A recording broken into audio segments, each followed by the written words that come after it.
алдына отырып алып, ана туалетный бумаганы көрсетші менің қолыма деп, бәрін өзім сөйтіп тексергенмін. И потом порошоктың бағасын естіген кезде, да, что 1400, я такая, хопс, порошок мы всегда покупаем. Даже ақша болмасын, зубной паста, порошок и туалетная бумага. Вот эти вещи, они всегда покупаются, да? И думаю, так, а во время презентации же только вот это показывается. Ну, Одан не только вот это, то есть и прокладки. Прокладки мы тоже всегда покупаем. Все покупают прокладки. сосын тағы бір И, айтып кететін Айжан ага, сөрді айтып жатыр да жаңағы нәскиді айтады, нәски. Сонда бір жігіт отырды да, ол нәскиді мен пайдаландым, иісі шықпайды, сразу ана жақтан отзыв айтып жатыр, енді отырып алыпшы, сөйтсе бүйтеді ана жерде презентовать етіп жатырған. Сіздер ана китайский аяқ киімді киіп аласыздар ғой, китайский, содан аяқ сасиды ғой дейді. Главное, өздері Қытайдың товарын айтып отыр да, бір күлгім келді. Екі китайский мен Қытайдың товарының айырмашылығын дұрыстап айтпай ма деймін да. Қытай не істейді анау? Жоқ, негізі айтам да. Негізі, просто ол енді анау айтқысы келіп тұр, китайский жаман, качествосы нашар. А біздің Қытайдың ішкі нарығының сапалы өнімдері деп айтқысы келді да, бірақ оның эмоциясынан айтсай жаңағы, анау китайский аяқты састатын аяқ киімдер бар ғой деп қояды. Главное, ішіндегі нәски де Қытайдыңкі, ол аяқты састпайтын нәски да главное.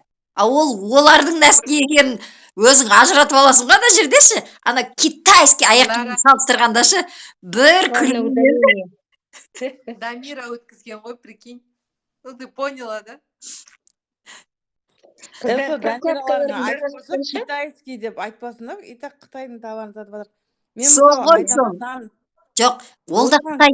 Жоқ, просто ол дұрыс ол айтып жатыр. Просто оны жоқ, оны солай айту керек, потому что біздің бәріміз, любой адамның подсознаниесі китайский деп қабылдайды.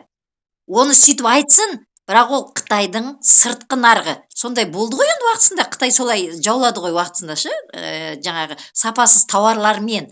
Ал біздің қазір сіздерге ұсынып отырған тауарларымыз Қытайдың ішкі нарығына арналған сапалы деген сөзді қосып жіберу керек та. Мен бүйтіп айтам, Үміт тәте, мен наны заводтан заказ беріп жатырмын деп, клиенттеріме қазір бірден білмеймін, китайский не болып қойғасын дейді мағанша. Заводтың өзінен заказ беріп жатқан осындай товар. Егер кіретін болсаңыздар, өмір бақи экопродукты деймін да, өмір бақи 50% алып отырасыздар.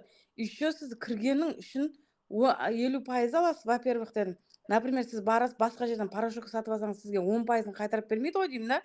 А бұл жерде өмір бақи алып отырасыз кабинетіңізде. Еще сізге 10% товардан түсіп отырады деймін да. Кім беріп жатыр сіздерге деп сөйтіп түсіндіріп жатырмын ғой қазір. Дұрыс. Қыздар прокладканы бағалары қанша?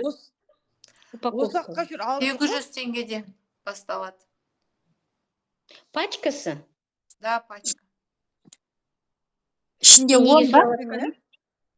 Неге сұрап атқан маған кешем алды күні бір әйел, осында казахстанский бренд білетін шығарсыңдар, кішкентайларым бар ғой, мама знает. Немерешкама қызым алады. Енді мама знает, прокладка шығарыпты. И тоже как сетевой мен жіберіпті. И сол әйел күйеуіме сөйлескенде бір күн бұрын. Айман говорит, поскакала какие-то прокладки. Я говорю, ой, слушай, наверное, может, китайских компания Greenleaf прокладкасын сатып жүрген шығар дедім. Сетевойға қатынаспайды ол кісі. Екінші күн өзі звондайды. Оказывается, прокладки мама знает. Мама знает прокладкалардың бағалары, конечно, дороже получается. Ночнойлар дороже, да, здесь тоже? 2000-ға дейін бара ма? Или нет прокладкалар? 950. Қазір прокладкалар 800